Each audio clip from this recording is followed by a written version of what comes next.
Seja bem-vindo ao canal Vergonha de Quê?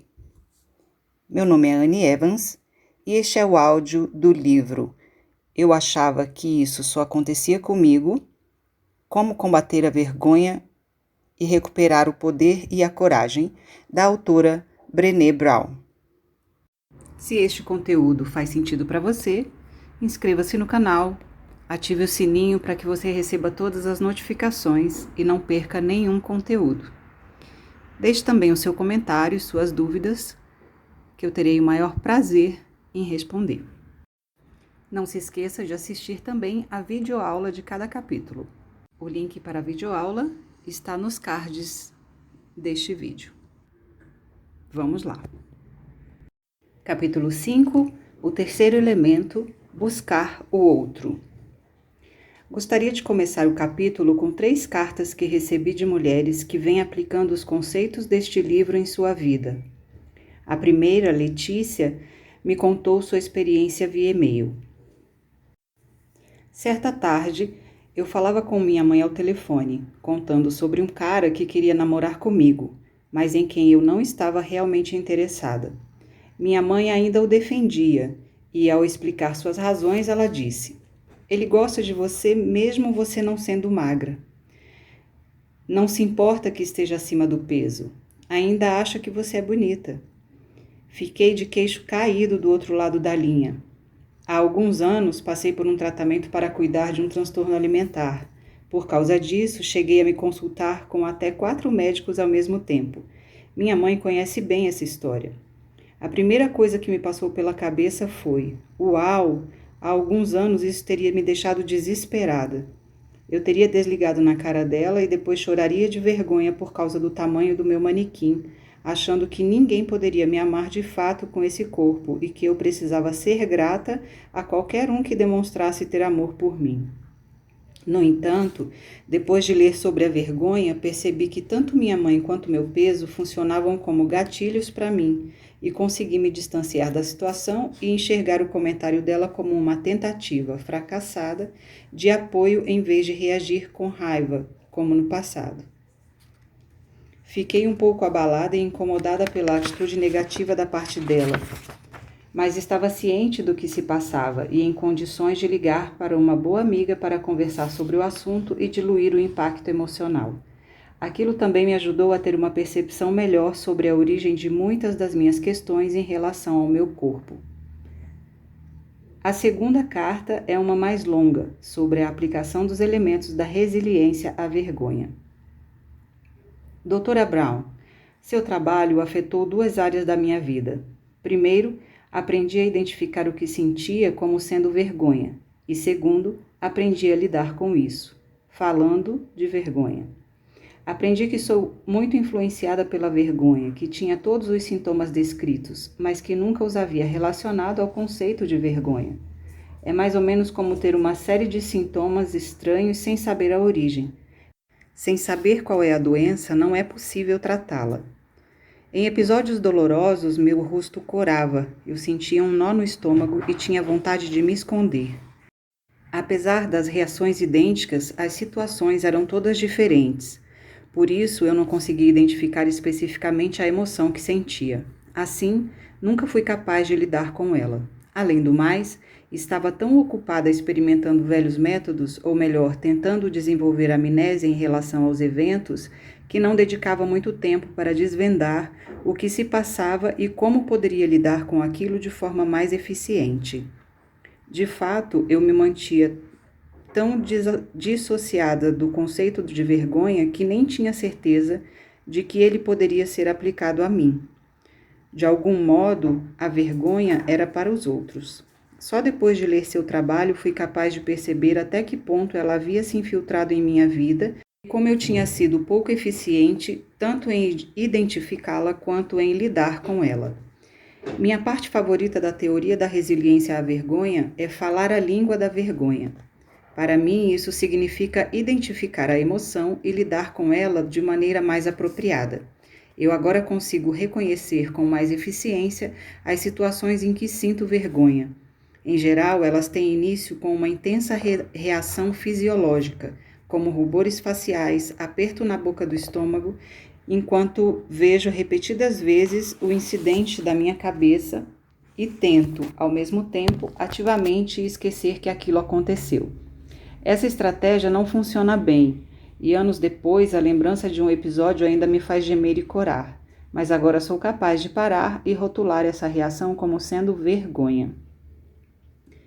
Tenho à minha disposição um nome para a emoção e algumas ações eficientes que posso tomar.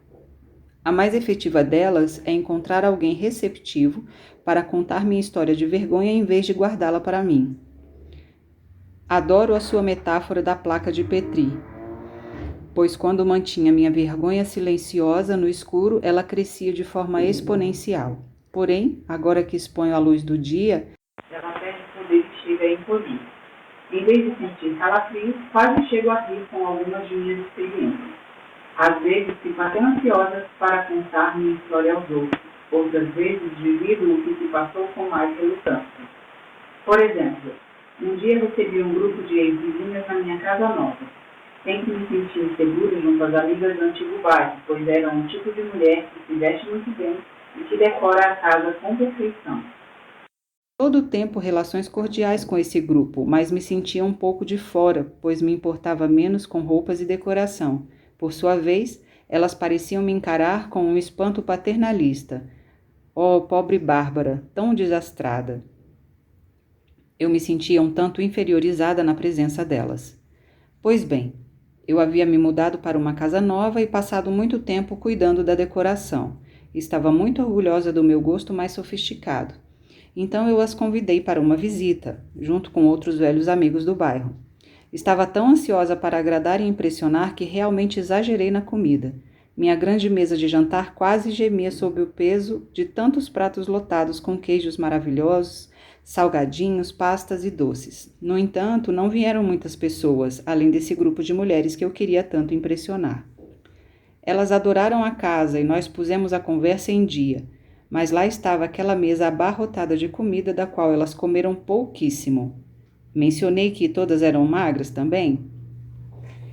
Depois que elas foram embora, eu me senti arrasada. Até aquele momento, não tinha notado que estava tentando impressioná-las e compensar minhas antigas fraquezas percebidas ao convidá-las para a casa nova. E em vez de consertar a vergonha do passado, eu havia criado mais vergonha ao apresentar aquela mesa cheia de comida que ficou intocada. Para mim, aquelas travessas representavam a minha vergonha e estavam transbordando. Eu me vi como uma tola, me esforçando tanto para impressionar esse grupo de mulheres e fracassando mais uma vez. No passado, teria tentado esconder a vergonha e talvez jogado fora a comida como forma de ocultá-la.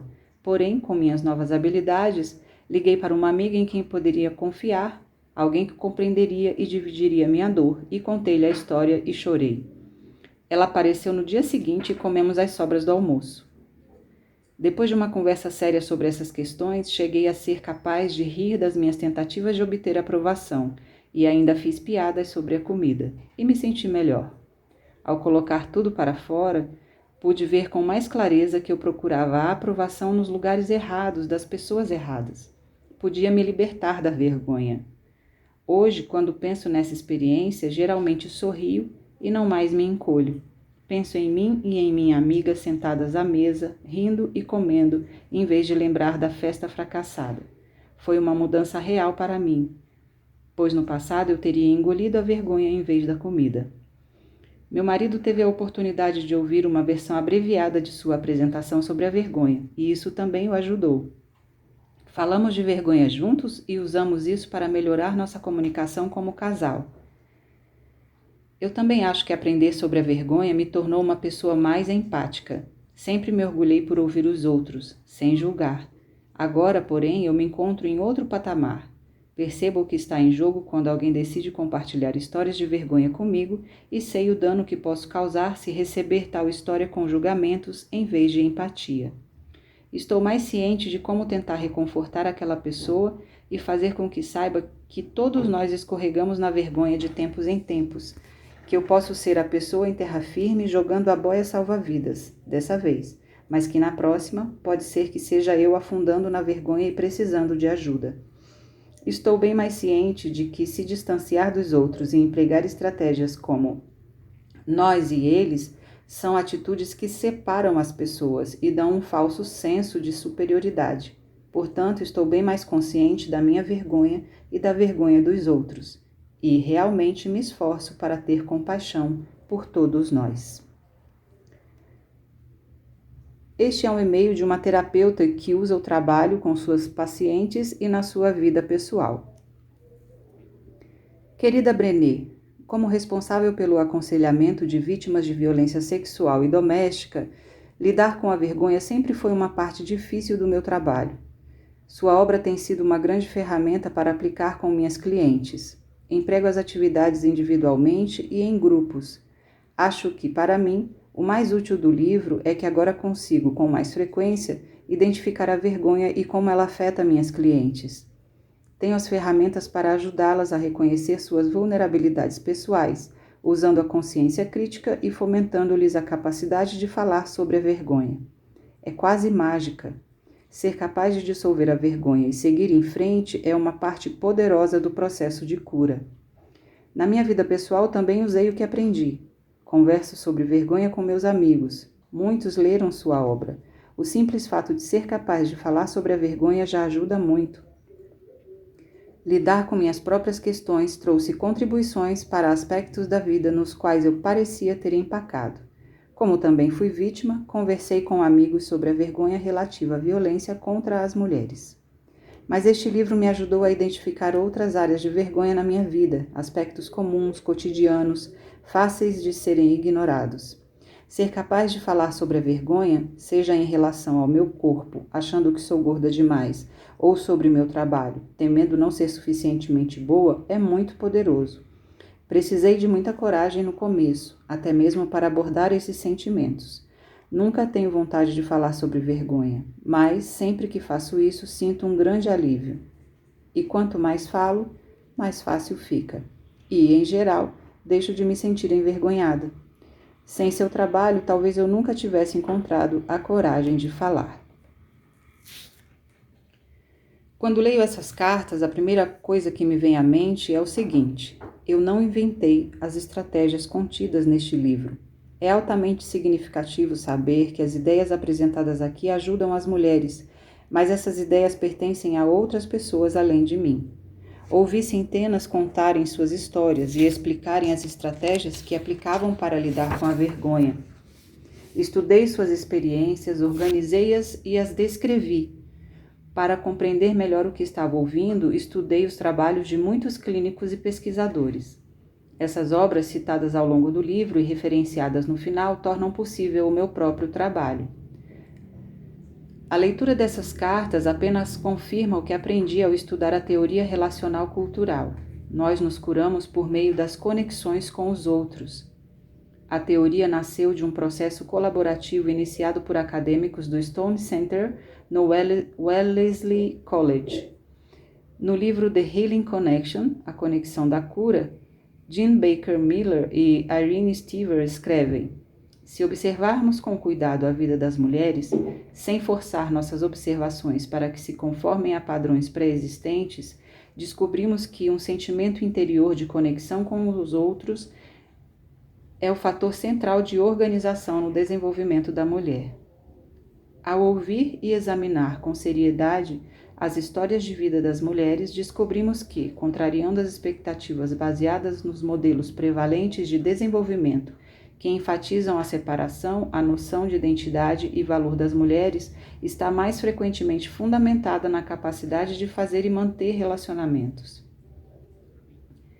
A necessidade de conexão e a capacidade de usar essas estratégias de resiliência à vergonha estão dentro de todas nós. Como Bárbara indica em sua carta, às vezes estamos chafurdando na vergonha e precisamos de ajuda. Outras vezes somos aquelas que podem lançar a boia para quem está se afogando. Existem, com certeza, diferenças reais que nos separam de muitas formas, mas no fim das contas somos mais semelhantes do que diferentes. Precisamos nos sentir valorizadas, aceitas, reconhecidas. Quando nos sentimos desvalorizadas, rejeitadas, indignas de acolhimento, sentimos vergonha.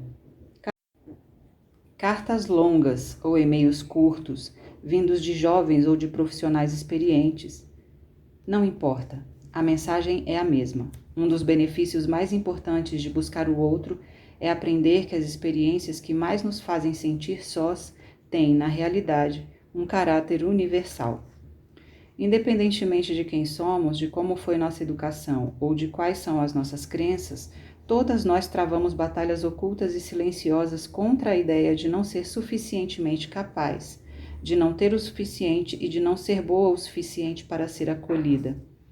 Quando encontramos a coragem para dividir nossas experiências e a compaixão para ouvir o que outras têm a contar, obrigamos a vergonha a deixar seu esconderijo e damos fim ao silêncio.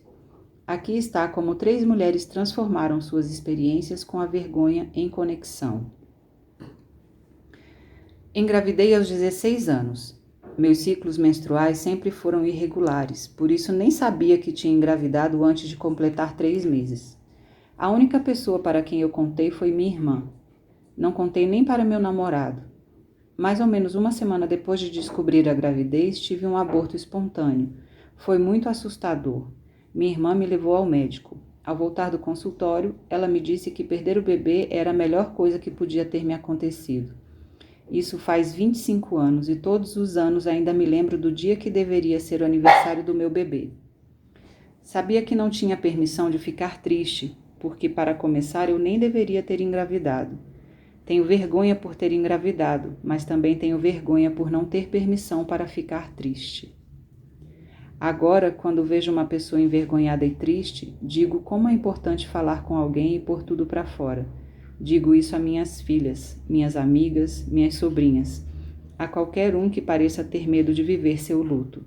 Todo mundo tem direito ao luto e à tristeza. A mulher de meu pai é mais nova do que eu, e o novo namorado da minha mãe já foi casado 6 vezes. Minha família é ridícula.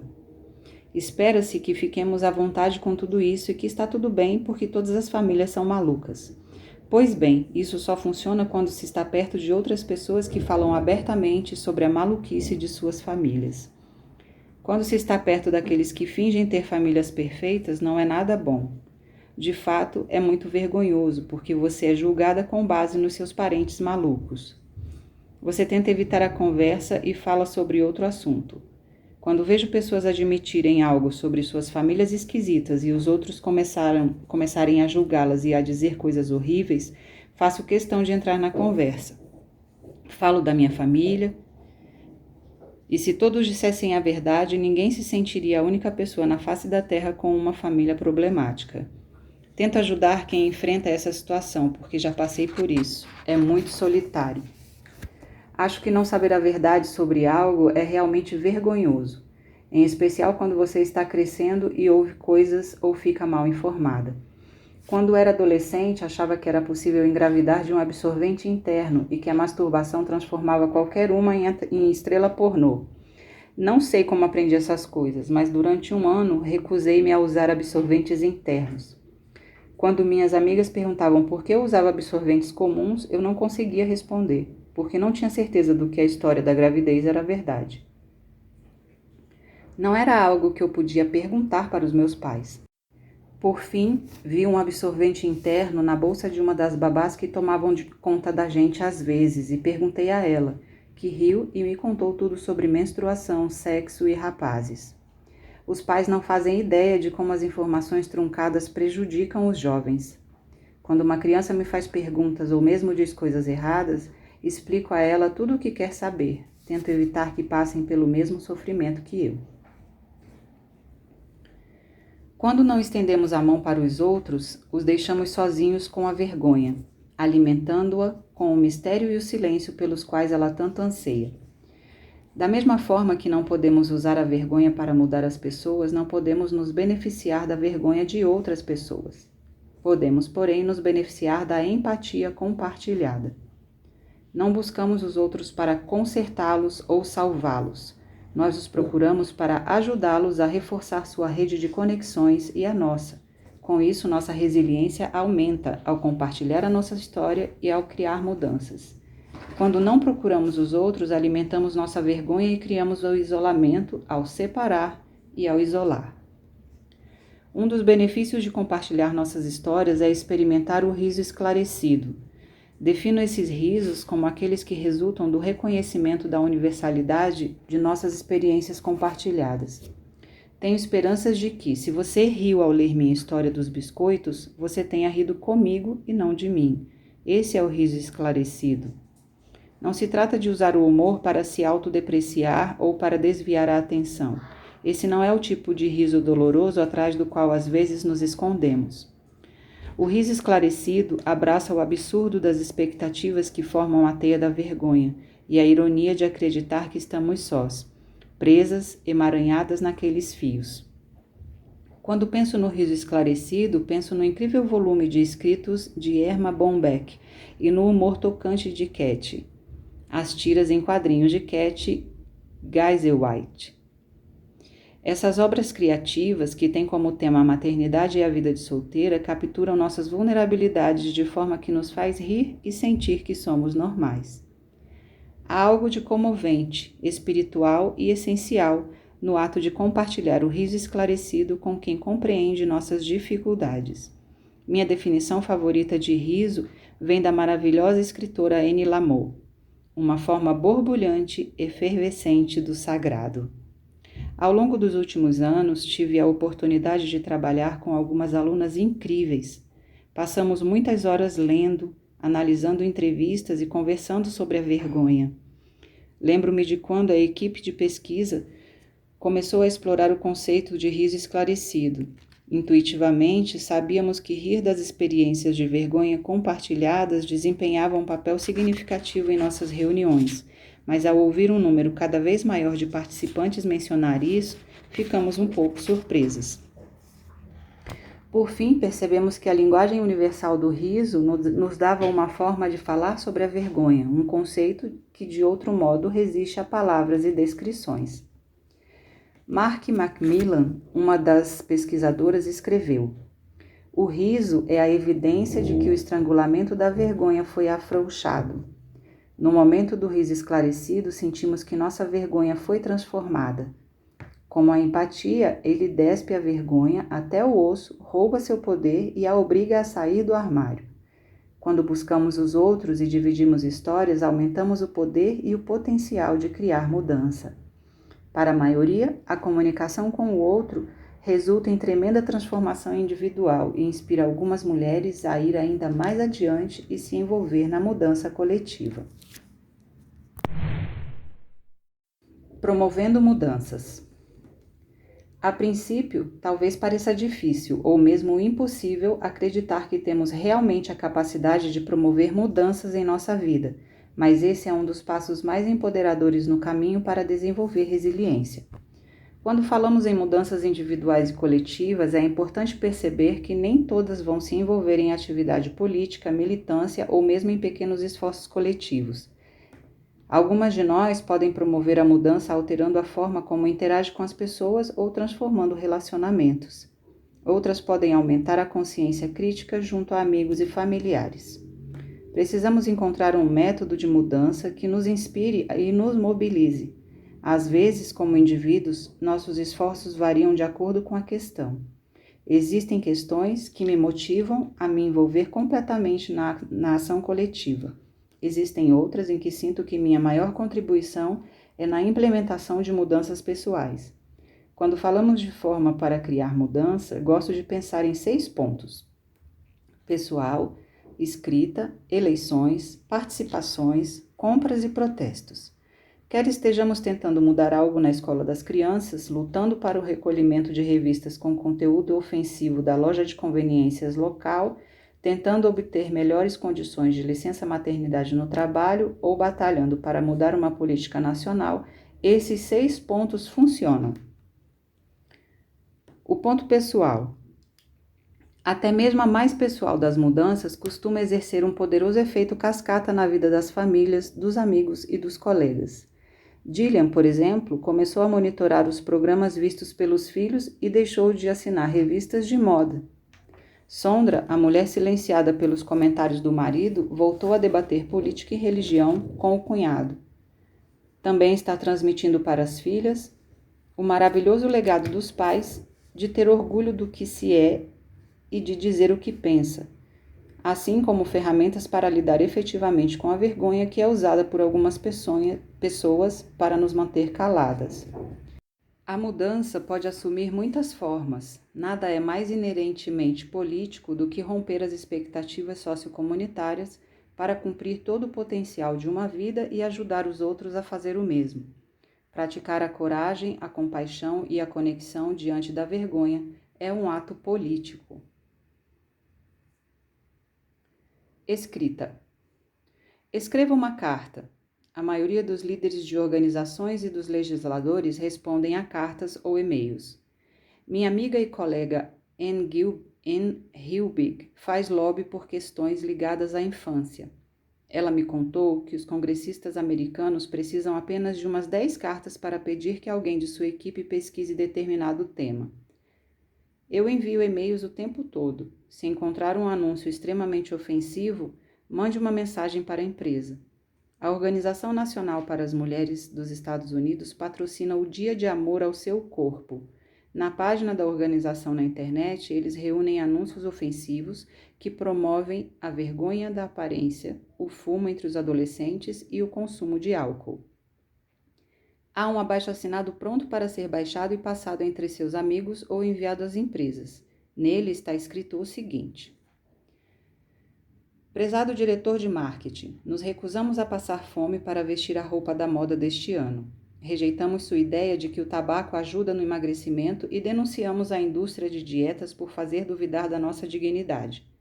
Não seremos apertadas, espremidas, reduzidas, achatadas, alisadas ou retocadas.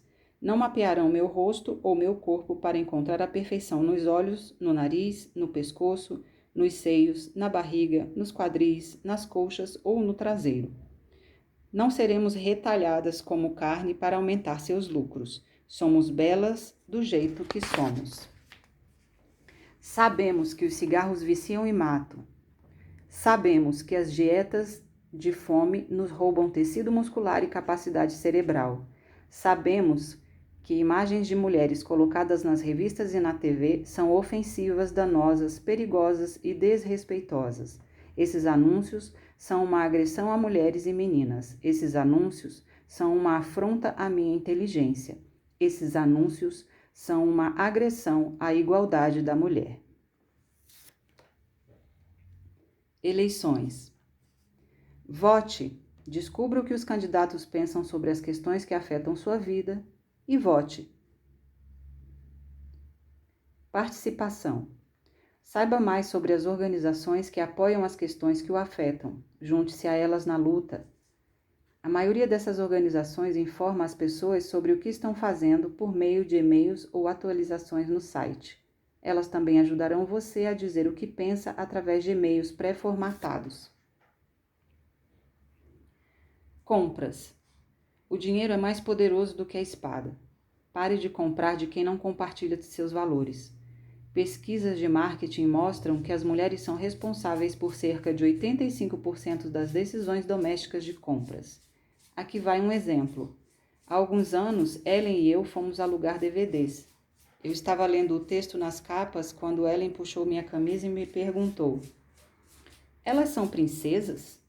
Olhei para baixo e no lugar dos filmes de sempre vi 3 moças em biquínis exíguos. O título do filme era algo parecido com Procura-se Encrenca nos Subúrbios. Tirei o DVD da mão dela e o examinei de cabo a rabo. Era um filme adulto. Peguei imediatamente a mão de Ellen e me dirigi apressada ao caixa. Pedi para falar com o gerente da locadora. Depois de esperar alguns minutos, chegou uma moça e se apresentou. "Quando vocês começaram a oferecer esse tipo de filme?" perguntei. Ela olhou para a caixa e suspirou. Os filmes pornô chegaram mais ou menos na mesma época em que eles cortaram nossos benefícios e aumentaram nossa jornada de trabalho. Ela explicou que uma enorme empresa tinha adquirido essa rede de locadoras. Depois da aquisição, começaram a oferecer filmes adultos. A jovem explicou que aquela loja havia recebido apenas 50 daquele tipo, mas que as filiais em bairros mais pobres estavam abarrotadas com centenas de títulos. No carro, a caminho de casa, expliquei para Ellen por que fiquei zangada e por que achava que alguns filmes prejudicavam meninas e mulheres. Ela me ajudou a destruir meu cartão de sócia. Mandamos pelo correio o cartão destruído e uma carta ao gerente regional. Depois encontrei um ótimo serviço online que entrega os DVDs na minha porta, sem cobrar extra pelos atrasos e sem filmes adultos. Nossa antiga locadora talvez não pare de oferecer pornografia, mas Ellen e eu não vamos fazer parte disso. Protestos. Um protesto nem sempre é uma passeata com centenas de pessoas desfilando pelas ruas. Às vezes são apenas 4 ou 5 comparecendo a uma reunião na escola ou no escritório de alguém. Não importa o tamanho ou o alcance, quando nos juntamos para pedir o que precisamos, algumas pessoas rotulam nossas ações como protesto. Se isso nos detiver, temos que perguntar: quem se beneficia disso? Em A Ciranda da Intimidade, Harriet Lerner escreve: embora as conexões nem sempre sejam óbvias, a mudança pessoal é inseparável da mudança política e social. Acredito que seja verdade. Buscar o apoio dos outros nos permite identificar e nomear o que temos em comum e cria a oportunidade para a mudança social e pessoal. Barreiras ao buscar o outro. Ao praticar buscar o apoio do outro, precisamos estar muito cientes dos obstáculos que podem surgir no caminho. No restante deste capítulo, examinaremos 2 dos principais problemas que costumam nos impedir de pôr em prática a coragem e a compaixão. A melhor forma de introduzir esses conceitos é com a história de Jennifer e Tiffany, que ilustra maravilhosamente essas barreiras e demonstra por que vale a pena lutar para superá-las. Quando fiz a primeira entrevista com Jennifer pelo telefone, ela e o marido Drew estavam concluindo seus MBAs e tinham um filho de 3 anos, o Toby. Nossa entrevista se concentrou em seu esforço para expor suas ideias em turmas predominantemente masculinas e na vergonha que sentia ao mandar o filho ainda pequeno para a creche enquanto ela trabalhava e frequentava aulas em fins de semanas alternados. Acabei conhecendo Jennifer pessoalmente alguns anos depois, numa oficina de resiliência à vergonha que comandei. Ela me abordou durante o intervalo e perguntou se poderia compartilhar uma importante história com o grupo. Eis a sua história. Depois de se formarem e arranjarem emprego, Jennifer e Drew se mudaram para sua primeira casa, no bairro dos seus sonhos. Os vizinhos da frente eram Tiffany e o marido Andy.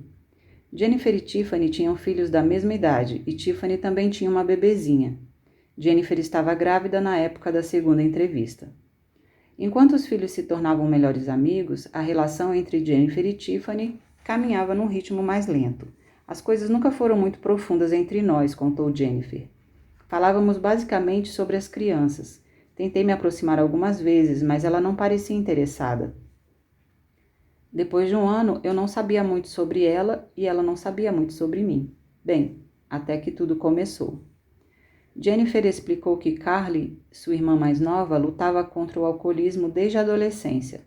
A mãe, que era uma alcoólatra em recuperação, havia ligado para Jennifer para dizer que Carly fora internada numa clínica de reabilitação e que ela, a avó, cuidaria da filha de Carly, Emma, até a alta. A mãe de Jennifer perguntou se ela e Drew poderiam participar de um fim de semana familiar na clínica, e Jennifer garantiu que estariam lá. Jennifer nunca havia deixado o filho sozinho uma noite inteira com uma babá, por isso decidiu perguntar a Tiffany se o menino poderia ficar com ela. Assim, Jennifer relembrou a cena. Atravessei a rua, bati na porta e respirei fundo.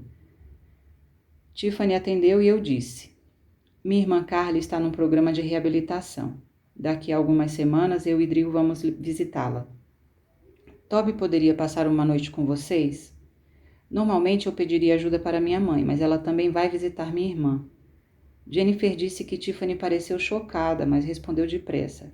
Claro que ele pode passar a noite aqui, sem problema. Jennifer ficou aliviada. Então começaram as perguntas de Tiffany. Qual de suas irmãs está com problemas? Achei que tinha apenas uma.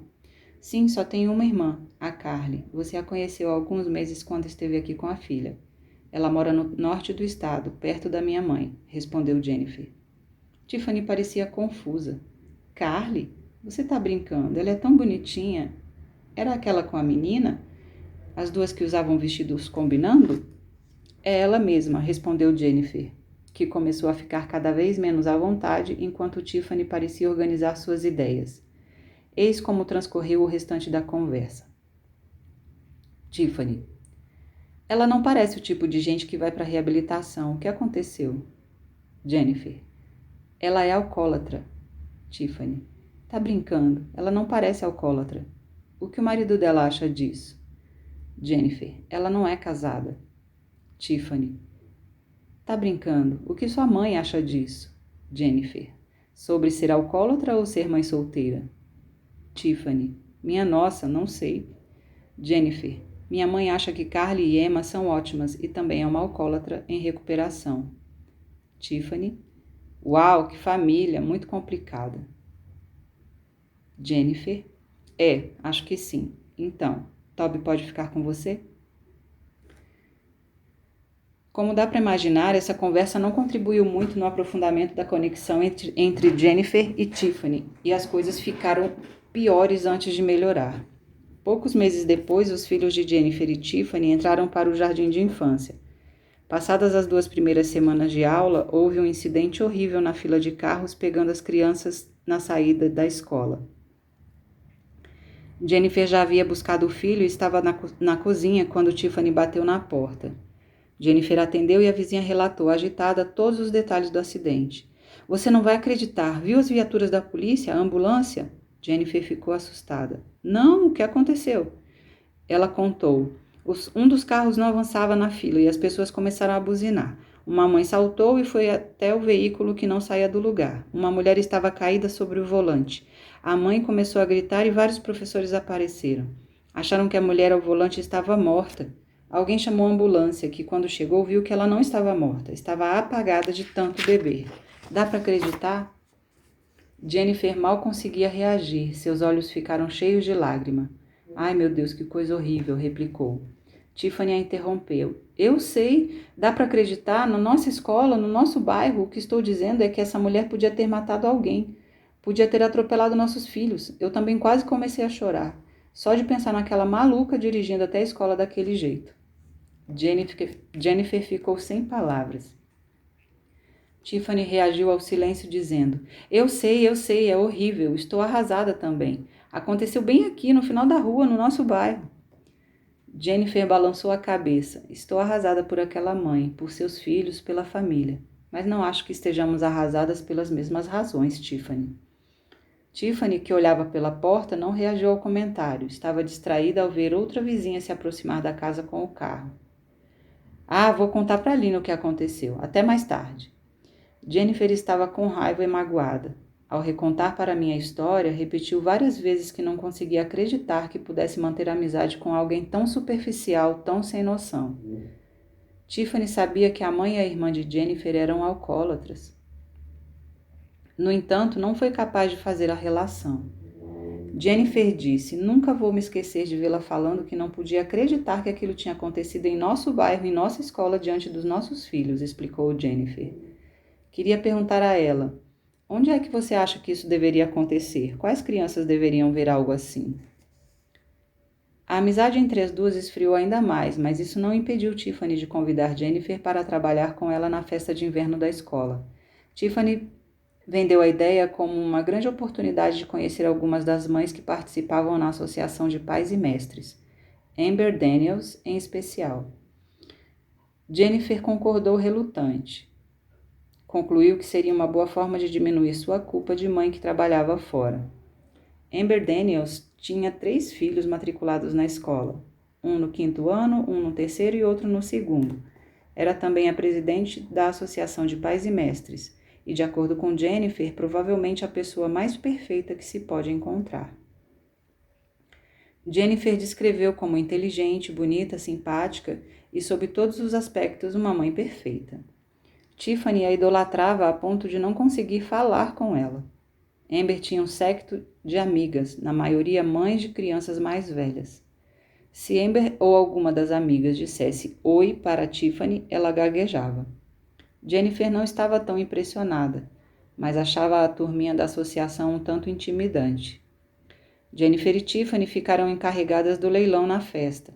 Certa noite, depois de uma reunião de planejamento, Jennifer e Tiffany saíam da cantina quando Amber, acompanhada por duas amigas, gritou para elas: "Oi, venham tomar um café com a gente."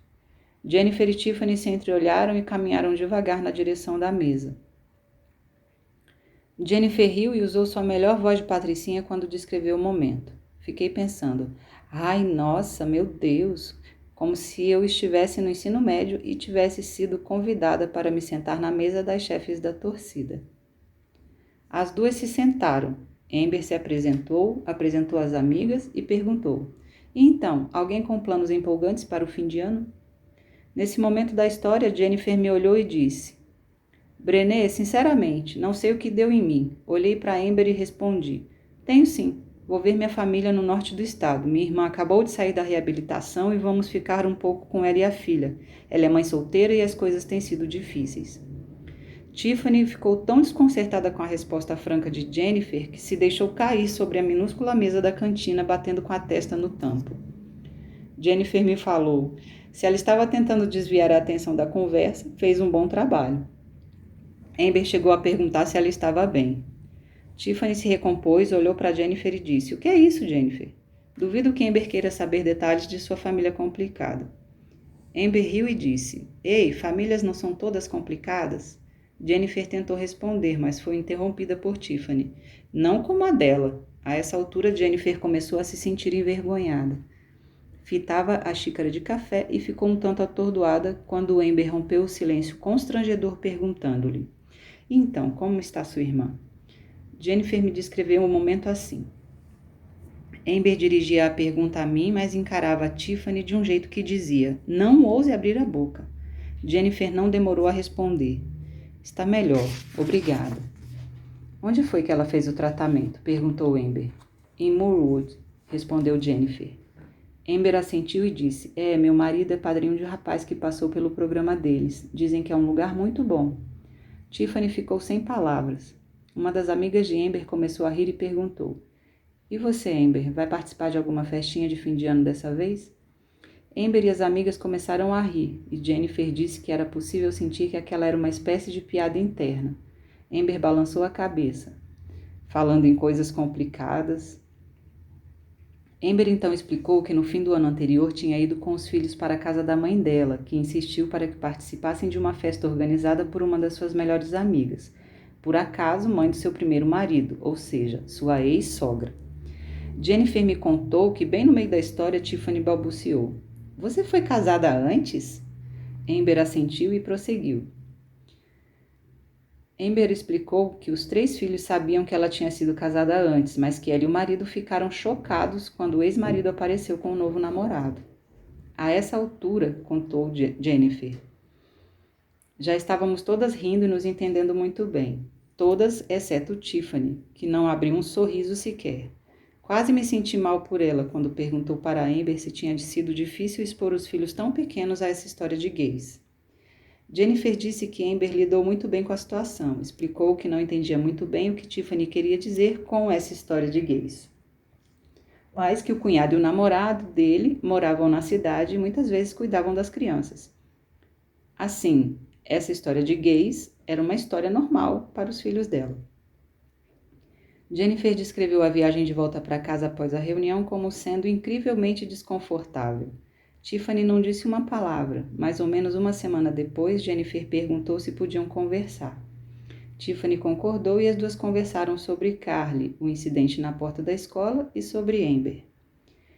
Por mais que Jennifer tentasse explicar seus sentimentos, Tiffany dizia apenas: "Não sei por que fala dessas coisas como se tivesse orgulho delas." Tentei explicar que não tenho orgulho, mas que não vou sentir vergonha delas, me contou Jennifer.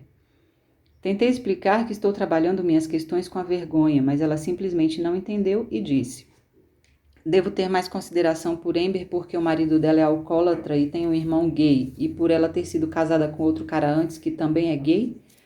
Pois bem, não penso assim. Gosto de gente honesta. Quando você olha para Amber, o que você vê não é a realidade." Jennifer me contou: "Fiquei tão aborrecida que desisti. Sabia que se continuasse a discussão, acabaríamos sem nos falar. Daquele momento em diante, o relacionamento passou a se limitar a assuntos ligados às crianças e à escola. Jennifer ficou muito amiga de Amber. Tiffany permanecia convencida de que Amber era superestimada e recusava todos os convites de Jennifer para qualquer programa com elas. Certa manhã, quase 6 meses depois, Tiffany telefonou para Jennifer. Estava chorando tanto que sua voz era quase inaudível. Jennifer correu para a casa da vizinha. A porta da frente estava aberta e Jennifer entrou. Tiffany estava sentada no chão da cozinha, soluçando. Tiffany olhou e disse: "Não sou perfeita, realmente não sou. Minha vida é tão fodida quanto a de todo mundo, eu juro." Jennifer continuou me contando. Minha expressão de choque deve ter sido muito evidente, porque Tiffany falou com raiva. "Sim, falei palavrão, isso mesmo, e vou dizer de novo." Então ela começou a soluçar com mais intensidade ainda. Jennifer abraçou Tiffany e disse: "Sei que não é perfeita. Pode confiar em mim. Está tudo bem. Aliás, mais do que bem, está ótimo." As duas riram um pouco e então Jennifer me contou que Tiffany se virou para ela, segurou suas mãos e buscou apoio da forma mais comovente. Explicou a Jennifer que realmente não conseguia entender. Explicou que não tinha sequer conhecido o próprio pai. Nunca o vira. Contou que a mãe não a visitava porque Tiffany, por vergonha, não a convidava. Tiffany disse: "Ela não tem problemas normais, como esses de que você e Amber dão risadas. Ela é pobre, não tem dentes. Ela não fala como a gente. Não cresci num bairro como esse, independentemente do que eu fizesse na juventude. Por melhores que fossem minhas notas, por mais que eu trabalhasse para me vestir bem, eu ainda era uma merda." Quando Tiffany conheceu Andy na faculdade, ele era tudo o que desejava. Tinha uma família aparentemente perfeita e ensinou-lhe como se comportar.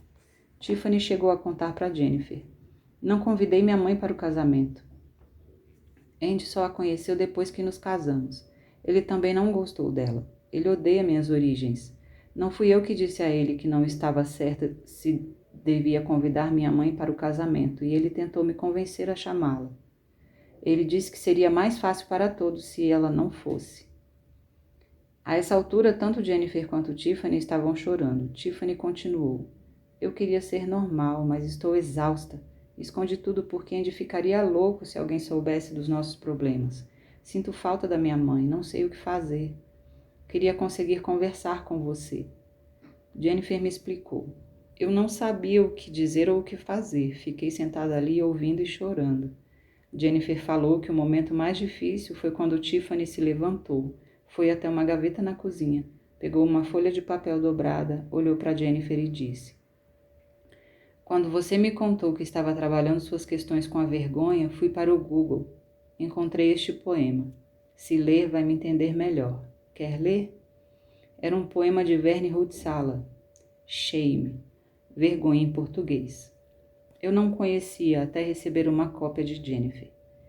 Desde então, já o compartilhei com muita gente e acredito que se trata de um dos mais corajosos atos de exposição da verdade que jamais encontrei. Eis uma tradução livre do poema. É assim a vergonha da mulher cujas mãos ocultam o sorriso, pois os dentes são ruins.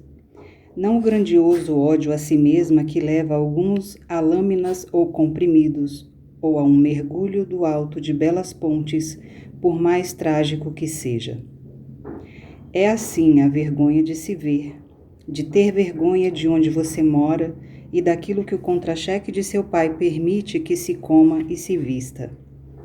É assim a vergonha dos gordos e dos carecas, o insuportável rubor da acne, a vergonha de não ter dinheiro para a refeição e de fingir que não se tem fome.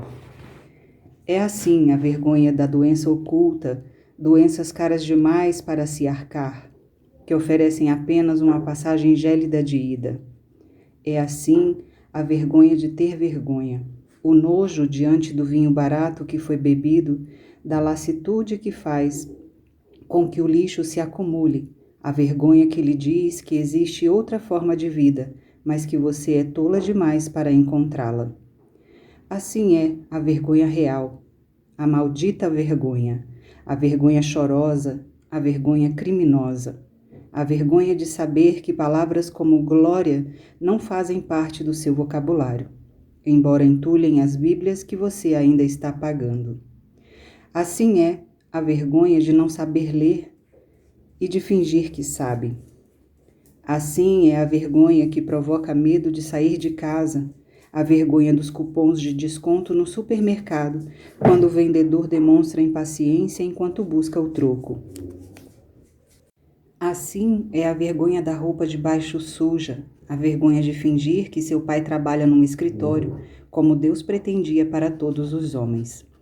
Assim é a vergonha de pedir aos amigos que a deixem diante de uma bela casa do bairro e de esperar nas sombras até que partam antes de caminhar até a desolação do seu casebre. Assim é a vergonha por trás da mania de possuir coisas, a vergonha de não ter calefação no inverno, a vergonha de comer ração para os gatos, a vergonha profana de sonhar com uma casa e um carro novos, e a vergonha de saber como são mesquinhos tais sonhos. Verne Rudsala. Como se pode imaginar, esse foi um grande marco na amizade de Jennifer e Tiffany. Nas primeiras vezes que se encontraram depois de dividir tudo isso, as duas sentiram um tanto constrangidas, o que era esperado. A certa altura, percebi que seria mais fácil fingir que aquela manhã nunca havia acontecido, contou Jennifer. Mas não fizemos isso, era algo grande demais. Segundo Jennifer, ela e Tiffany são grandes amigas hoje. A família de Jennifer ainda é complicada, mas não são todas assim? Jennifer contou que Tiffany ameaçou ir embora se o marido não concordasse em fazer terapia de casal e que isso seria pior para a imagem dele do que frequentar a terapia. Tiffany e a mãe estão procurando consertar as coisas e tem sido difícil para ambas. Amber não disputou a reeleição para a presidência da Associação de Pais e Mestres porque decidiu se tornar instrutora de yoga. Jennifer riu.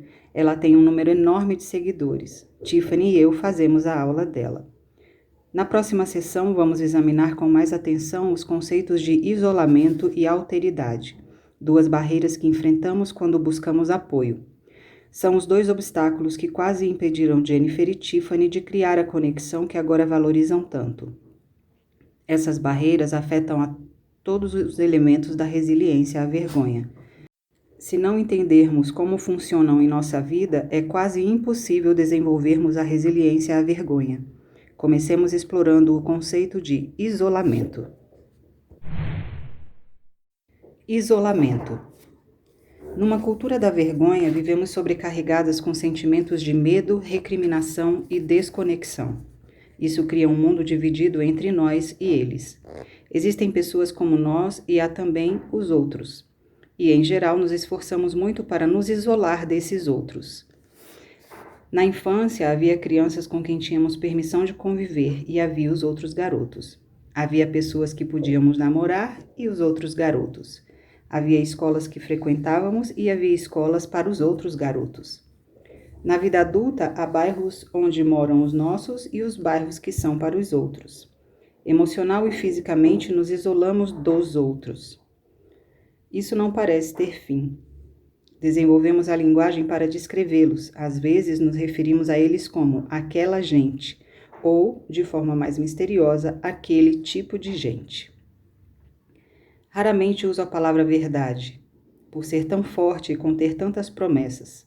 Mas, nesse caso, vou usá-la porque, de tudo que aprendi na última década, o conceito que acredito ter o maior potencial para nos ajudar a superar a vergonha é o seguinte: somos aquela gente. A verdade é que somos os outros. Para a maioria de nós, falta bem pouco. Um contra-cheque, um divórcio, um filho dependente de drogas, um diagnóstico de doença mental, uma doença séria, uma agressão sexual, uma bebedeira, uma noite de sexo desprotegido, um caso amoroso, para nos tornarmos aquela gente.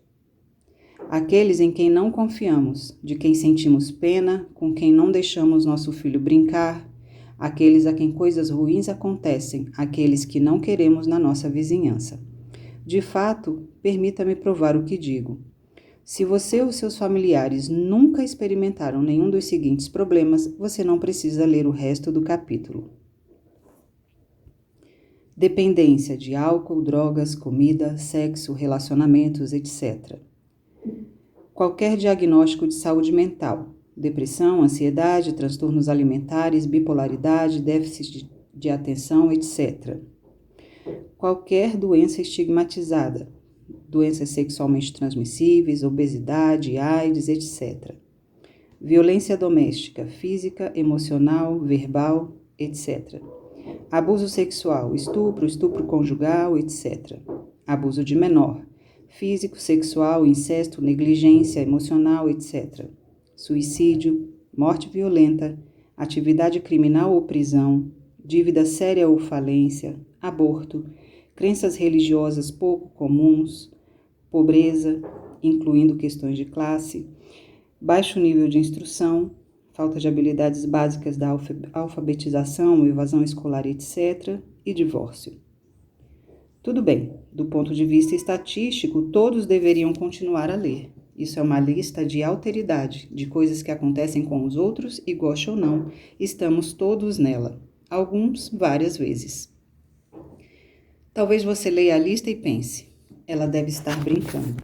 Só porque me divorciei, não quer dizer que as pessoas pensam de mim o mesmo que pensariam de alguém que foi para a cadeia ou de um viciado em drogas. Não é verdade. Para alguns, o divórcio pode ser pior do que as drogas.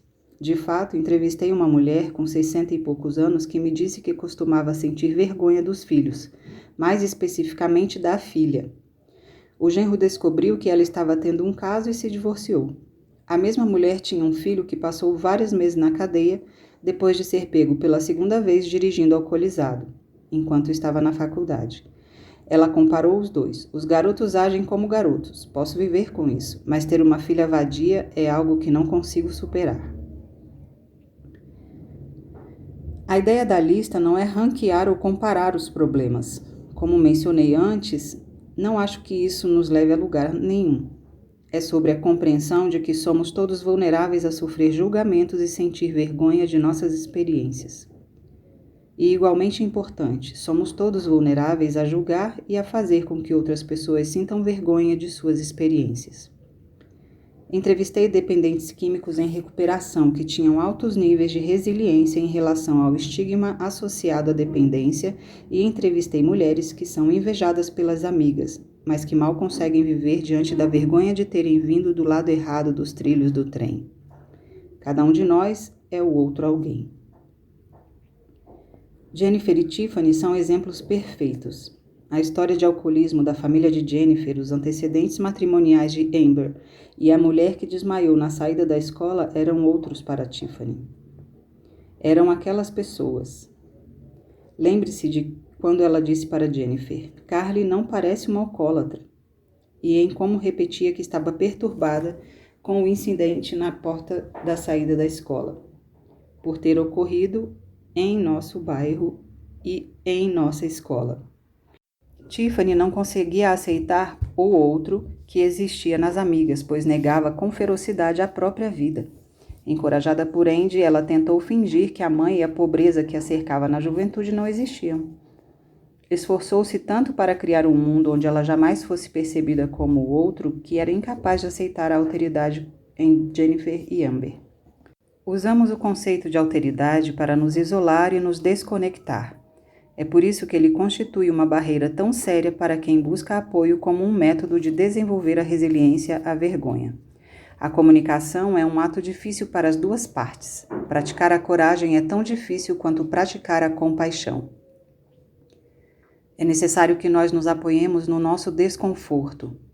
Foi difícil para Tiffany contar para Jennifer a verdade sobre sua vida, e também foi doloroso para a amiga ouvir. Mas Jennifer se obrigou a fazer aquilo porque considerava Tiffany e o relacionamento delas importantes. Dividir a vergonha com alguém é doloroso, e se sentar ao lado de alguém que divide sua história de vergonha pode ser igualmente doloroso. A tendência natural de evitar ou reduzir essa dor é com frequência o motivo pelo qual começamos a julgar e nos isolamos na alteridade. Basicamente, nós culpamos os outros por suas experiências. Inconscientemente, dividimos as pessoas em dois grupos, aquelas que são dignas de nosso apoio e as que não são dignas. Quando alguém sente vergonha em relação a uma dessas questões de alteridade, não nos sentimos compelidos a apoiá-los. Do mesmo modo, quando sentimos vergonha porque estamos experimentando uma dessas questões estigmatizantes, é difícil buscar apoio. É mais fácil crer que merecemos nossa vergonha. Não é novidade o ato de rotular pessoas como dignas e indignas. Se olharmos a história de caridade e de filantropia, recuando até os primórdios da escrita, aqueles que necessitavam de ajuda sempre foram separados em pobres merecedores e pobres não merecedores. Esse pensamento se tornou parte da nossa cultura. Ele pode ser visto nas políticas públicas, em nosso bairro e em nossa família. Funciona no nível individual exatamente como no nível comunitário. Voltemos à história da saída da escola. Imaginemos que a mulher que desabou sobre o volante tivesse sofrido um infarto seríssimo e estivesse hospitalizada. Quantas travessas de comida a família dela receberia? Enquanto estivesse se recuperando, quantas mães do bairro se ofereceriam para levar as crianças para a escola? Considerando-se que, na realidade, ela desmaiou no carro porque estava alcoolizada, quantas travessas seriam oferecidas à sua família? Se fosse internada numa clínica de reabilitação, quantas mães da vizinhança se ofereceriam para levar as crianças para a escola ou as convidariam para brincar com seus filhos durante a recuperação? Meu palpite é que não seriam muitas. Betty, uma mulher que entrevistei há alguns anos, viveu uma história parecida. Seu filho adolescente cometeu suicídio. Embora ela tivesse uma ampla rede de amigos e de colegas, pouquíssimos compareceram ao funeral. Ela oscilou entre as lágrimas e a raiva ao me contar. 6 meses antes da morte do meu filho, a filha de uma colega morreu num acidente de carro. Tinha a mesma idade do meu garoto. O funeral estava cheio. Não dava para se mexer. Scott tinha tantos amigos quanto essa menina. Fazia parte da equipe que preparava o anuário da escola e participava de muitas atividades. Eu sou tão próxima dos meus colegas quanto a mãe daquela garota. Mas como Scott cometeu suicídio, quase ninguém apareceu. Betty continuou. Fiquei tão magoada e furiosa que perguntei para uma das mulheres do meu trabalho por que tão poucas pessoas compareceram. Por que apenas 3 colegas enviaram cartões? Ela me disse que eles achavam que eu precisava de privacidade. Não queriam tornar as coisas mais difíceis para mim. Betty respirou fundo e disse: Deixe-me explicar o que isso significa. Significa que muitos deles acham que, de algum modo, a culpa é minha. Não sabiam o que dizer, não queriam lidar com isso. Assustador demais. O medo é outro motivo que nos leva ao isolamento. Quando meu marido Steve leu a lista dos outros, ele balançou a cabeça e disse: são essas as questões que julgamos nas pessoas e pelas quais as culpamos. Então ele pensou por um minuto e perguntou: e aquelas questões pelas quais não chegamos a recriminar ninguém, mas que nos assustam e nos fazem correr na direção oposta? Eu sabia exatamente o que ele queria dizer. Às vezes não nos afastamos das pessoas porque suas experiências são estigmatizadas ou socialmente inaceitáveis, mas simplesmente porque são assustadoras demais. Minha história sobre a unidade de terapia intensiva neonatal é um bom exemplo.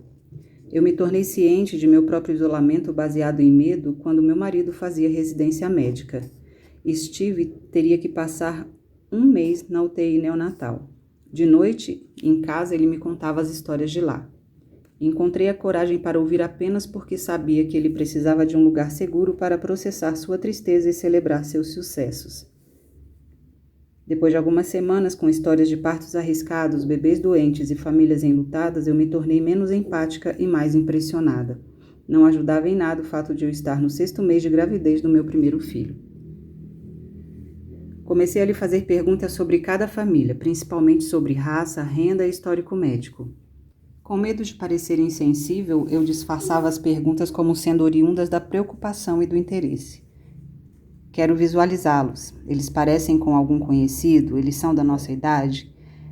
Deve ser muito caro. Eles têm seguro-saúde? Há alguma razão médica para isso ter acontecido? Um dia, percebendo a frustração de Steve com minha ladainha de perguntas idiotas, aboli as gentilezas e parti para as características demográficas. Qual a raça? São pobres? Usuários de drogas? Como foi o cuidado pré-natal? Problemas genéticos? Steve olhou para mim e disse: Não, Brené, eles se parecem conosco. Isso acontece com todo tipo de gente, até com gente como a gente. Comecei a chorar. Não, não pode ser. Eu não queria acreditar. Queria usar todos os sistemas de diferenças existentes para me separar daquelas pessoas. E, se por algum estranho acaso eles correspondessem a todas as nossas características, eu passaria para a próxima etapa. Pois bem, então o que eles fizeram de errado? Depois de ter sido confrontada por Steve por causa dos meus esforços para me separar daquelas pessoas, na UTI neonatal, percebi que costumo usar essa técnica ao assistir o noticiário da noite. Se estou na cozinha preparando o jantar e na TV da sala estão noticiando uma história terrível de estupro, assassinato ou sequestro de criança, frequentemente entro correndo com o batedor de ovos na mão para ver qual é a aparência da vítima e onde tudo aconteceu. Assim que identifico alguém diferente de mim ou num bairro distante do meu, fico um pouco menos assustada. Um dia, ao discutir agressão sexual com meus alunos, começamos a falar como é frequente que as vítimas sofram novamente durante os julgamentos. Falei para os alunos: os advogados de defesa não querem que os jurados se identifiquem com a vítima, com sua aparência, idade, raça, onde estavam quando tudo ocorreu. Temendo que os jurados possam se identificar com a vítima, atacam o caráter dela para que ninguém estabeleça qualquer identificação. Prossegui. E deve ser muito fácil. Eu não gostaria de me identificar com a vítima, porque isso significa que aquilo também poderia acontecer comigo. Enquanto a discussão avançava, compartilhei quanto me fiava nessa técnica para me proteger. Um por um, os alunos reconheceram fazer o mesmo, compartilhando histórias de como e quando recorreram ao isolamento para enfrentar o medo. Na segurança da sala de aula, é fácil ficar ultrajado ao ouvir que sobreviventes de agressões sexuais, até mesmo crianças, são considerados culpados e sofrem discriminação quando passam por abusos.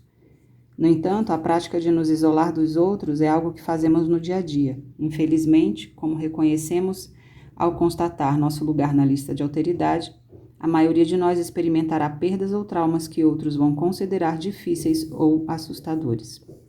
Se passamos a vida nos isolando daqueles que sofrem e sobrevivem a grandes perdas, o que acontece quando algo nos atinge? Acho que nos voltamos para nós mesmos. O que fiz para merecer isso? Por que eu? Isso aconteceu porque fiz algo de ruim ou errado. Uma vez convencidos de que coisas como essas não acontecem a pessoas como eu, quando acontece é porque fizemos algo terrivelmente errado. Fomos expulsos do grupo que nos mantinha seguros, aquele grupo mítico que sempre escapa da tragédia. É por isso que pessoas que sobrevivem ao câncer, mulheres que sobrevivem a agressões sexuais, adultos que viviam nas ruas, pais que perderam filhos e famílias afetadas por atos de violência, em geral, me dizem duas coisas. Antes, eu nunca imaginei que pudesse acontecer comigo, só acontecia com os outros. E nunca se sabe, pode acontecer com qualquer um. Só quero ajudar aqueles que estão passando pela mesma situação. É duro. Não queremos nos conectar com pessoas que sofrem, especialmente se acreditamos que merecem o sofrimento ou que ele é assustador demais para nós. Não queremos estender a mão, parece arriscado demais. Por simples associação, podemos acabar na mesma pilha do outro, ou sermos obrigados a reconhecer que coisas ruins acontecem a pessoas como nós. Escuto a mesma coisa repetidas vezes de mulheres dispostas a se conectar. Não é fácil. As mulheres que escolhem levar pratos de comida enquanto outras fazem fofoca e recriminam, ou aquelas que vencem seus medos para reconfortar alguém, não são super-heroínas. São pessoas comuns que às vezes precisam se obrigar a fazer isso. Não acontece naturalmente, mas segundo elas, fica mais fácil com a prática. Minha mãe é uma dessas mulheres. Tenho lembranças vívidas dela apoiando a vizinha que passava por uma crise. E não eram apenas crises aceitáveis. Cresci no subúrbio. Houve acontecimentos muito traumáticos que não se encaixavam na forma como supostamente deveríamos viver. Lembro mesmo de ter ficado constrangida algumas vezes porque minha mãe era a pessoa que levava travessas de comida para aquela de quem todos falavam, ou porque ela convidava para jantar uma família envolvida em terríveis boatos. Não compreendia na época, mas agora percebo o que ela fazia. Mamãe foi criada rodeada de itens que pertenciam à lista dos outros.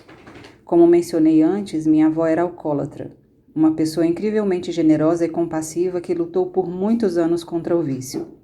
Naquela época, o alcoolismo era incompreendido e uma fonte ainda maior de vergonha do que nos dias de hoje, em especial para as mulheres. Além de tudo, meus avós se divorciaram quando minha mãe estava no 3º ano da escola. Ela nos falou aberta e corajosamente sobre as dificuldades de conciliar sua vida com as expectativas sociocomunitárias que definiam os anos 1950. Ao fazê-lo, percebeu que não estava sozinha e tomou a decisão de se desvencilhar da vergonha depositada sobre ela pela cultura dos anos dourados e de seus seguidores. Assim, abriu um novo caminho para mim e para os meus irmãos. Mesmo agora que estou mais velha e as coisas difíceis parecem estar acontecendo a pessoas próximas com mais frequência, às vezes ainda tenho dificuldade. E como era de se esperar, telefono para minha mãe. Ela ainda repete a mesma coisa para o meu irmão, para as minhas irmãs e para mim em todas as ocasiões. Você só precisa ir ao enterro. Só precisa levar uma travessa de comida enquanto seus vizinhos fazem fofoca e espionam pelas persianas. Entre um transe, se for preciso, mas pegue o carro e vá até lá. Escreva exatamente o que vai dizer, mas pegue o telefone e faça a ligação. Acho que a coisa mais importante que ela me disse sobre procurar aqueles que passam por uma crise é o seguinte: você faz isso porque essa é a pessoa que você quer ser. Faz isso porque poderia ser eu, e um dia, do mesmo jeito, pode ser você. Sua rede de conexões. Se quisermos desenvolver a resiliência à vergonha, devemos aprender como fazer contato. Devemos pegar o que sabemos sobre coragem, compaixão e conexão e botar em prática. Não é fácil pedir a alguém que nos ouça e não é fácil ser aquele que escuta. Nas oficinas, faço com que os participantes analisem seus gatilhos e tentem identificar as pessoas a quem poderiam buscar. É importante perceber que, com frequência, aquele a quem podemos nos voltar em relação a um determinado problema não é a melhor pessoa para se falar de outras questões. Por exemplo, a irmã de Susan, aquela da introdução, fez um comentário vexatório quando Susan quis colocar a filha na creche. Susan disse: quando se trata de cuidado com os filhos, minha mãe e minha irmã definitivamente fazem parte da minha teia de vergonha. Mas, quando se trata de religião e fé, elas são as integrantes mais fortes da minha rede de conexões. É por isso que é importante pensar em questões específicas quando tentamos identificar as pessoas a quem podemos procurar. As seguintes perguntas podem ajudar, se forem feitas para cada categoria da vergonha. Quem são os indivíduos e os grupos que formam sua rede de conexões? Quem procura você para oferecer empatia e apoio?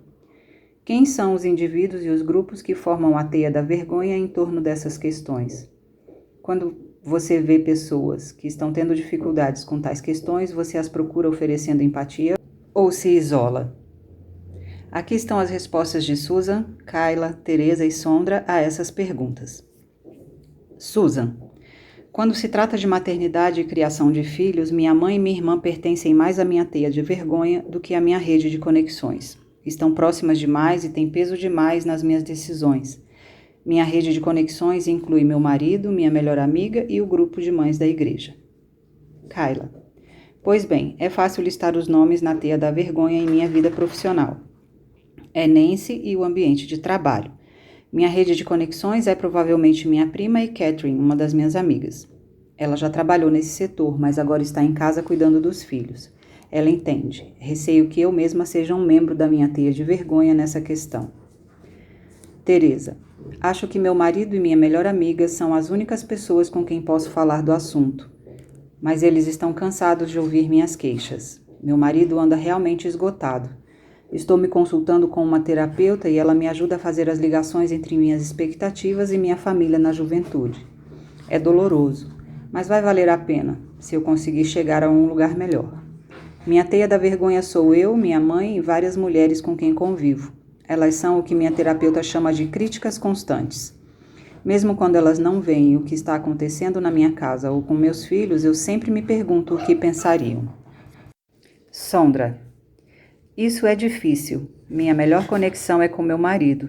Podemos falar sobre tudo, exceto sobre esse problema. Temos mesmo grande dificuldade. Acho que ele está na teia e na rede de conexões. Também estou nos dois lugares. Às vezes sou dura demais comigo e às vezes sou minha melhor amiga. Com toda certeza, eu incluiria nessa teia a família do meu marido, os professores que tive na juventude, meu pastor e outras pessoas que exerceram poder na minha infância. Minhas conexões são meus alunos, meus amigos e, claro, os meus pais. Muito bem, este foi o 5º capítulo do livro da Brené Brown. Eu achava que isso só acontecia comigo. E se você gostou dessa leitura, não esqueça de se inscrever no canal para receber as notificações quando os próximos capítulos entrarem no ar. Se você tiver interesse em se aprofundar mais nos estudos deste livro, entre para o nosso canal no Telegram. Lá você vai ter acesso às videoaulas de cada capítulo e ao material escrito, que são os slides das videoaulas e também o e-book, que eu vou escrevendo à medida que eu vou avançando nos capítulos. O link para entrar no canal está na descrição desse vídeo.